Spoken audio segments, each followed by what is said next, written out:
بر صغیر کی سیاست میں مسلم خواتین کا کردار اتنا روشن، اتنا تابناک رہا ہے، اتنی زبردست مثالیں ہیں کہ ورلڈ ہسٹری میں کم ہوں گی۔ مثلا تحریک خلافت جو ہے اس میں جو مولانا محمد علی جوہر کا اور دوسرے لوگوں کا ذکر تو آتا ہے، مولانا شوکت علی کا، ابوالکلام آزاد، بہت سے لوگوں کا، لیکن اس کے پیچھے ایک خاتون تھی جس کے گیت گائے جاتے تھے پورے بر صغیر میں، بولی اماں محمد علی کی بیٹ جان بیٹا خلافت پہ دے دو، اور اس قدر تکریم سے ان کا نام لیا جاتا تھا گویا وہ پورے مسلم بر صغیر کی ماں تھی۔ دوسری خاتون تھی مادر ملت محترمہ فاطمہ جناح، انہیں تو خطاب ہی مادر ملت کا دیا گیا۔ ان کے بارے میں اگر آپ پڑھیں مختلف تحریریں جو لکھی گئی ہیں تو وہ کہتی تھی، اپنی جو خواتین ان کے ساتھ کام کرتی تھیں ان سے وہ کہتی تھی کہ لباس نہایت باوقار ہونا چاہیے، انتہائی باوقار لباس پہنے، اور اس کا خیال رکھتی تھی۔ وہ خورشید صاحب جو صدر بنے آزاد کشمیر کے، ان کے اہلیہ نے ان کے بارے میں لکھا ہے، پوری زندگی ان کی اتنی اجلی، اتنی پاکیزہ اور صاف ستھری تھی کہ 64 میں ساری اپوزیشن کے تمام لیڈر بشمول علماء کرام کے، مولانا مودودی کے، ان کی خدمت میں حاضر ہوئے، نوابزادہ نصر اللہ خان کو، اور ان سے درخواست کی کہ وہ ایوب خان کے خلاف لڑے۔ بیگم سلمہ تصدق حسین تھی، اور کئی نام مجھے یاد آ رہے ہیں۔ لیکن یہ جو فیصلہ کیا گیا کہ ان کا انتخاب مردوں پہ چھوڑ دیا، بیگم آبدہ حسین تھی، ملیحہ لودھی تھی، وہاں نہایت شاندار ان کی پرفارمنس تھی، اور بھی آپ کو بھی بہت سے نام یاد آ رہے ہوں گے، رفتہ رفتہ شاید مجھے بھی کچھ یاد آ جائے۔ اب یہ جو مردوں پہ چھوڑ دیا گیا کہ یہ انتخاب کریں گے جی، پہلے تو وہ 50% کہہ رہے تھے، پھر غالباً 33%، 30% کتنا کہا، اس میں اچھی خواتین بھی ہے۔ دیکھیے براہ راست کیوں نہیں لڑنے دیتے الیکشن خواتین کو؟ 20%، 15% جتنا کوٹا طے کر لیں، ان کی بتدریج تربیت ہوگی۔ بڑی اچھی خواتین ہماری اسمبلی میں آئی ہیں، وہ بڑا عمدہ کردار انہوں نے ادا کیا ہے۔ آبدہ حسین وہاں رہی جب تک اقوام متحدہ میں، تو بڑے ہی مشکل حالات میں بڑا مثبت کردار انہوں نے ادا کیا۔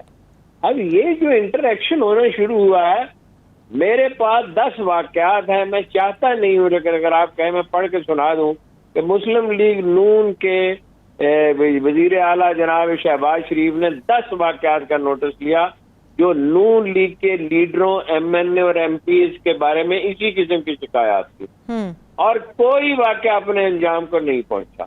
اب دیکھیے آج اس معزز خاتون نے شکایت کی ہے کہ میرا نام لیا جاتا ہے اور میری توقیر کا خیال نہیں رکھتا۔ بات تو ان کی ٹھیک ہے، آپ کے پاس کیا کسی شخص کے پاس کوئی ثبوت ہے کہ کوئی ذرا سی بھی ادنا حرکت انہوں نے کی ہے؟ وہ معاملہ تو خراب کیا انہوں نے اپنا طلال چودھری صاحب نے، اور بھاگے ہاسپٹل سے۔ یہ صرف الزام کی بات نہیں ہے، ہم نے چیک کیا، وہاں سے بھاگے بغیر بل دیے ہوئے، بل غالباً بعد میں دیا، بیان دینے کے لیے تیار نہیں ہے۔ دونوں نے 15 پہ ٹیلی فون کیا۔ اب پولیس اس میں مداخلت کر رہی ہے، نہیں کرنی چاہیے، کرنا چاہیے یہ کام۔ انہوں نے محترمہ نے فون کیا، محترمہ مریم نواز نے، رانا ثناء اللہ کو، جو میری معلومات کے مطابق انہوں نے نہیں سنا، اور دھڑے بندی ہے، اور کچھ لوگ ان کی اپنی پارٹی کے اس کو اچھال رہے ہیں۔ کرنا یہ چاہیے کہ پارٹی خود اس کا نوٹس لے اور خود ہی اس کا فیصلہ۔ ٹھیک ہے، ٹھیک ہے شہزاد چودھری صاحب، آپ اس کے اوپر کیا اظہار کریں گے؟ بنیادی اختلاف کہاں پہ ہے؟ میری نظر میں بنیادی اختلاف ہے کہ آپ کا جو سسٹم ہے سیاست کا، اس کے اندر قابلیت کی بجائے آپ کا جو تعلق ہے، جو آپ کی ٹرائبل کنیکٹیوٹی ہے، کنیکشن جو ہیں، یہ آپ کو سیٹوں میں لے کے آتے ہیں، چاہے وہ مرد ہیں چاہے وہ عورتیں ہیں۔ جہاں پر آپ کی قابلیت نہیں سمجھی جاتی اور آپ کو تعلق کی بنا پہ جگہ ملتی ہیں نیشنل اسمبلی میں۔ نیشنل اسمبلی کیا ہے؟ آپ کے پوری قوم کا، 22 کروڑ عوام کا کلیکٹیو وزڈم ہے، یہ سوچنے کا ایک اتنا کریم ہے یہ، جو کہ جس کو سوچنا چاہیے اپنے قوم کے رستے اور قوم کی مشکلات کا حل اور قوم کے مستقبل کا ویژن۔ وہاں پہ جس قسم کے لوگ بدقسمتی سے ہماری سیاسی نظام کے اندر آتے ہیں، جو نظام ہے اس کے اندر بدقسمتی سے ایسے ہی مرد اور ایسی خواتین بھی آ جاتی ہیں جو کہ اپنے تعلق کی بنا پہ پہنچتی ہیں، نہ کہ قابلیت کی بنا پہ۔ ایک اور چیز، ہمارے ہاں مرد کا جو انٹائٹلمنٹ کا ایک کانسیپٹ ہے کہ مرد انٹائٹل، اس کے وہ اپنی انٹائٹلمنٹ سمجھتا ہے، پھر وہ ایم این اے بن جاتا ہے تو وہ اور طاقتور ہو جاتا ہے، جھنڈا بھی لہراتا ہے، اور وہ کہتا ہے کہ میں تو کسی کو کچھ سمجھتا نہیں۔ یہ جو طاقت کا جو نشہ ہے، یہ جو انٹائٹلمنٹ ہے، وہ پھر اس سے وہ کچھ کام کرواتا ہے جو کہ بدقسمتی سے کئی مرتبہ اس طرح کی ایمبیرسنگ پوزیشن میں بھی آ جاتا ہے. اور وہ جو خواتین ساتھ ہوتی ہیں کہتے ہیں کہ اس قسم کی گفتگو کئی دفعہ نیشنل اسمبلی میں ہو رہی ہوتی ہے جو کہ بدقسمتی سے. دیکھیے امپاورمنٹ کا مطلب کیا ہے؟ امپاورمنٹ کا مطلب ہے تعلیم کے ساتھ آپ لڑکیوں کو امپاور کریں، ضرور کریں، بڑا اچھا کیا آپ لے کے آئے، لیکن خدا را وہ جو پروپورشنل ریپرزنٹیشن کے اندر لسٹ بنانی ہے وہ قابلیت کی بنیاد پہ بنائیے، نہ کہ تعلقات کی بنیاد پہ بنائیے، تاکہ اچھے لوگ آئیں گے، کانفیڈنٹ سالڈ لوگ ہوں گے تو ان کو کوئی گرانٹڈ بھی نہیں کبھی لے سکے گا. صحیح، بالکل آپ نے بجا فرمایا ہے. کل اپنے پروگرام مقابل میں اداروں کو متنازع کہنے کے حوالے سے جنرل ریٹائرڈ نعیم خالد لودھی صاحب کے بارے میں بات کی تھی، اس کا فالو اپ بھی دیں گے. اس وقت جنرل ریٹائرڈ نعیم خالد لودھی صاحب جو کہ تجزیہ کار بھی ہیں، سابق وزیر دفاع بھی رہے، ہمارے ساتھ اس وقت موجود ہے پروگرام مقابل کا حصہ بننے کے لیے. سر بے حد شکریہ آپ کے قیمتی وقت کا. ابھی یہ کلپ بھی آپ کا ہم نے سنوایا، آپ کو کیوں ایسا لگتا ہے کہ آلموسٹ آپ نے تمام اداروں کا نام لیا، کیوں آپ کو ایسا لگتا ہے کہ تمام کے تمام ادارے جس کے اوپر انحصار ہو سکتا ہے ہمارے سسٹم کا وہ متنازع ہو چکے ہیں؟ السلام علیکم. اگر آپ اجازت دیں تو صرف آپ کے سامعین ناظرین کو ایک جملہ میں بولنا چاہوں گا تاکہ اس پہ غور کر سکیں. جی سر. یہ شام میں کیا ہوا، یہ یمن میں کیا ہوا، یہ لیبیا میں کیا ہوا، عراق میں کیا ہوا، افغانستان اور پھر ایران میں، اور یہ کیا یہ ایک چانس ہے کہ یہ تمام ممالک جو ہیں یہ مسلمان ممالک ہیں، اور اب پریشر پاکستان پر ہے، ترکی پر ہے، بعد میں شاید ملیشیا پر بھی ہو. ان تمام ملکوں کو توڑنے کے لیے، ان تمام ملکوں پر قابو پانے کے لیے کون سا طریقہ اختیار کیا گیا؟ عوام کو حکومتوں کے خلاف کھڑا کیا گیا، اداروں کو آپس میں ان کے آمنے سامنے لایا گیا، اور اس طریقے سے اندرونی توڑ پھوڑ پیدا کر کے پھر بعد میں ان پر قبضہ کر لیا گیا. یہ بالکل سامنے کی بات ہے، میں کوئی ڈھکی چھپی بات نہیں کر رہا. جو لوگ رہ گئے ہیں مڈل ایسٹ میں ان پر اور طریقے سے آپ کو پتا ہے کہ جیسے بھی ہے، جن کو یہ کہہ دیا جائے کہ آپ ایک ہفتہ بھی ہمارے بغیر نہیں رہ سکتے، تو اس سے آگے میں کیا بات کروں. بات یہ ہے، میں یہ چاہتا ہوں کہ ہمارے جو علم رکھنے والے لوگ ہیں، ہمارے جو باشعور لوگ ہیں، ہمارے جو عوام ہے، اس بات کو سمجھیں کہ آپ کے ساتھ کیا کھیل کھیلا جا رہا ہے.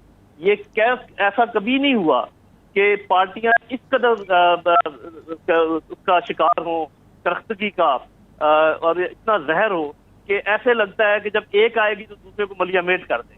اور دوسرے جتنے ادارے میں نے نام لیا وہ ظاہر ہے کچھ کو کنٹروورشل بنا دیا گیا، حالانکہ وہ اس کا کوئی ایسا انہوں نے کام نہیں کیا. وہ کہتے بھی ہیں کہ ہم اس میں نہیں ملوث ہونا چاہتے، لیکن کچھ اپنی وجوہات کی بنا پر، کچھ بیرونی وجوہات کی بنا پر. تو یہ صورتحال ہے. میں صرف یہ کہہ رہا ہوں کہ اگر ہم سب جتنے ادارے ہیں ایک ایک قدم پیچھے ہٹیں اور میں صرف ایک ان میں سے بات کر رہا ہوں کہ صرف ایک اپنا جو پرابلم ہے اس کو ٹھیک کر لیں. مثال کے طور پہ فوج اس تاثر کو ختم کرے کہ وہ اپنے مینڈیٹ سے آگے جاتی ہے، کانسٹیٹیوشنل مینڈیٹ سے آگے.